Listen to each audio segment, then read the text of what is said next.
So good morning, everyone. I'm really delighted to be here.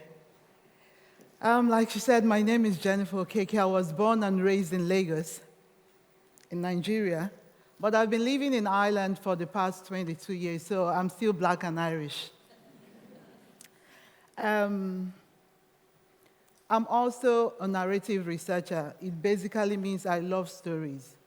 I like to use stories to tell about an experience or an event. So I'll start this morning by telling you a story, because I'm good at telling stories.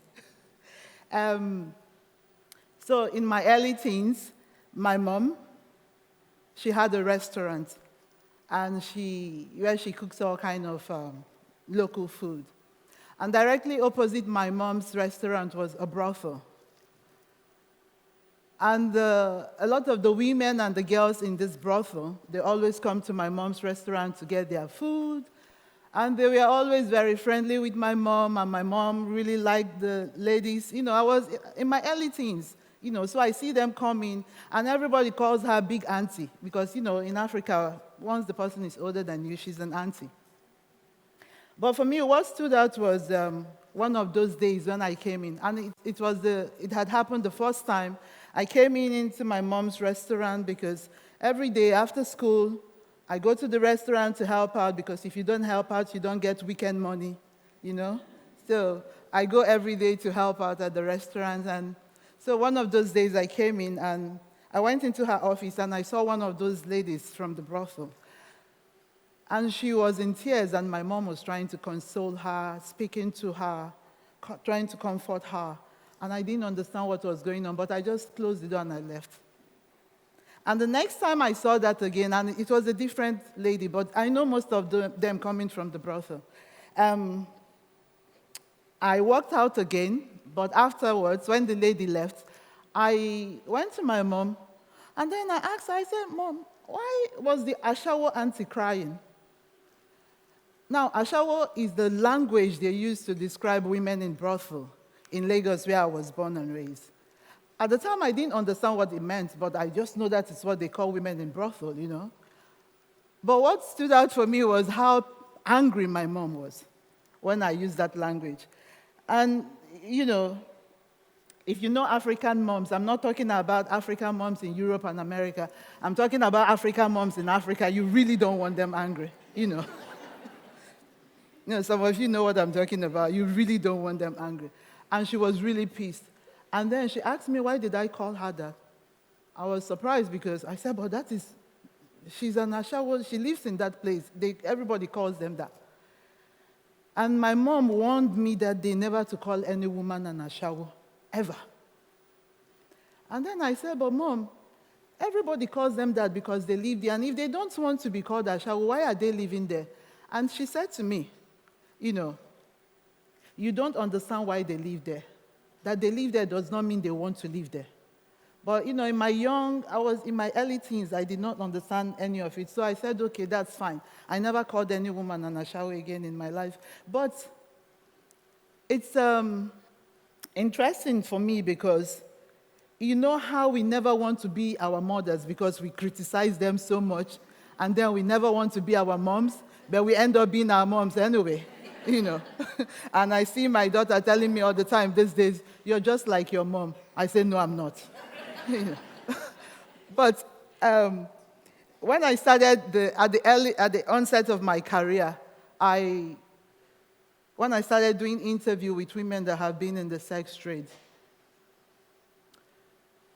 after the second interview, I couldn't anymore. The things I heard, I was really upset. I just couldn't.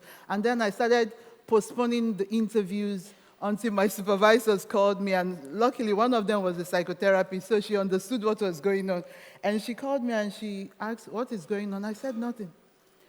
And then, she sat down with me and was, why are you postponing the interviews? I said, "I just need time." But in that office, after a while, I started crying, and I'm not one to cry easily, to be honest. And I didn't understand why I was crying. I was really bawling in her office, crying out. And I realized I was really angry. And that was just doing interview with just 2 women. I was really angry. And I did not understand who I was angry with, what I was angry about, but I realized I was really angry. And then she said to me, "What are you going to do with all of this anger?" I said, "I don't even know." She said, "But these women have trusted their stories to you. What are you going to do with it?" And then this is many years later. I realized I've become my mom eventually, because the same thing she was doing in the life of those women is almost the same thing I do now. So I use my voice, I use my expertise to be able to work in the sector, to be able to influence policies, and to ensure that policies are working for women and not against women. And that's how I became my mom. But it's also important to understand that when we talk about human trafficking, it's the use of force, coercion, and sometimes fraud, deception, because we've seen that often, to exploit people, whether it's in forced labor, different kinds of forced labor, or for commercial sexual exploitation. But what is also important to realize is that oftentimes when you come into the commercial sexual exploitation, the majority of the women are migrant women.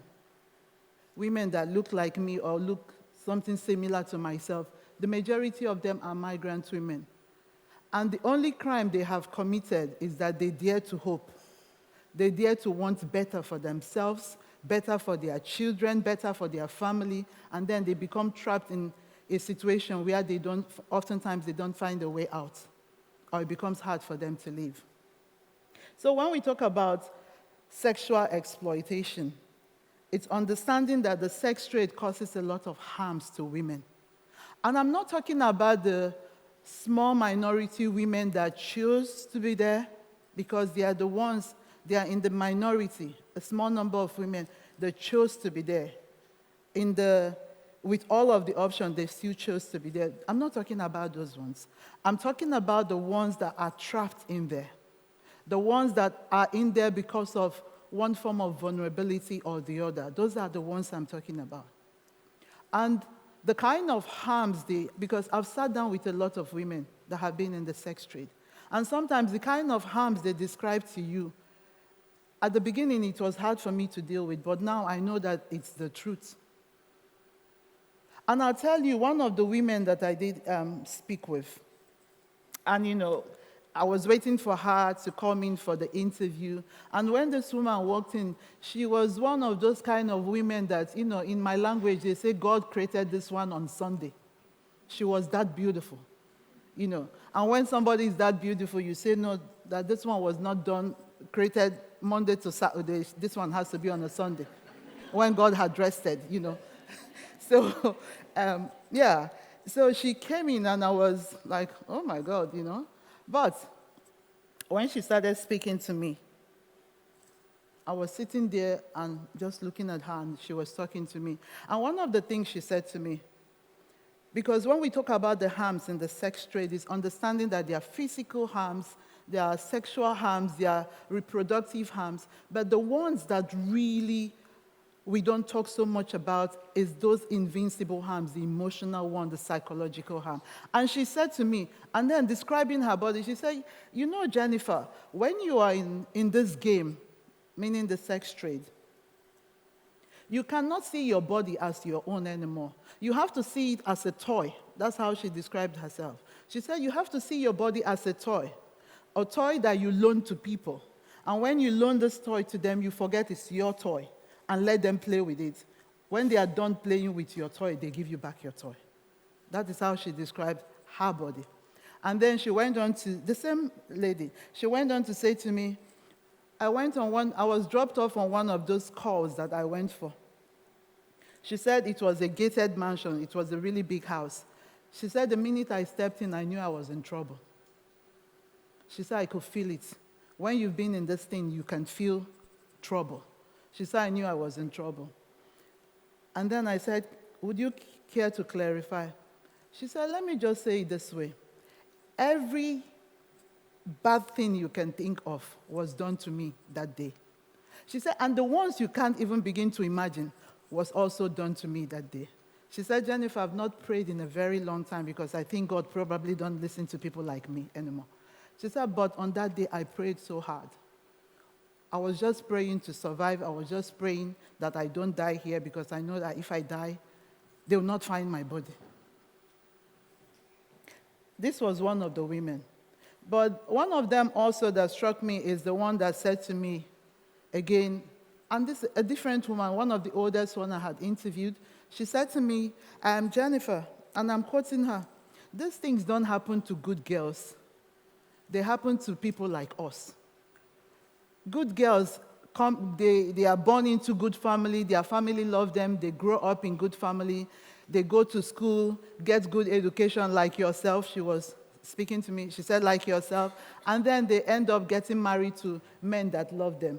These things don't happen to good girls, they happen to people like me. And for me, it was thinking, what is a good girl? Who is a good girl? You know, that kind of way. But it is also, aside from all of the trauma, it is also that stigma that society put onto them, just like me calling the woman an ashawo. Because later I learned, as I got older, I realized why my mom was angry. Ashawo is a very, very derogatory language used to describe somebody in the sex trade. And that was why my mom was upset. But I didn't understand it at the time, but I understood later. So it's that kind of stigma that society put on them, but it's also the worst part is the stigma that they put on themselves as well. Because it's all of that shame. They carry the shame even when they've exited. A lot of them carry fear and they carry shame. But again, we keep hearing oftentimes that women, again, it's a myth that women choose to be in the sex trade. Really, do they choose to be in the sex trade? Do they want to be there? At least the ones I've interviewed, the ones I've worked with, the ones I've spoken with, they never wanted to be there. So it is a myth that women choose to be in the sex trade. They want to be in the sex trade. They enjoy being in the sex trade. They consent to it. But if we look at the power imbalance when those kind of sexual transaction is happening, the man that is buying, probably middle class, educated, and he's the buyer and buying from the sexual services from probably a migrant woman that has come with no job and things not working for her. So is it really consent? And can we really buy consent? And if we can buy consent, is it still consent? We need to ask ourselves. Or is it coming from a place of vulnerability? Because at the core of that vulnerability is that gender inequality. From the late 70s, we've heard of feminization of poverty. Women are becoming poorer and poorer. And then we ask ourselves, why? That concept of feminization of poverty, it started and it hasn't reduced. As a matter of fact, it's on the increase. We see war everywhere. When war happens, women suffer. We see violence against women on the increase. So we see all of this violence happening. And then we ask ourselves, how can we begin to address it? I'm sorry I'm bringing this kind of heavy topic as a start. Like, honestly, I didn't want to start because I know this kind of topic is heavy. But the reality is that we need to have this conversation. We need to be able to have this kind of conversation. Because at the end of the day, we are talking about the lives of our mothers, our sisters, our daughters. So this kind of conversation is very important for us to have.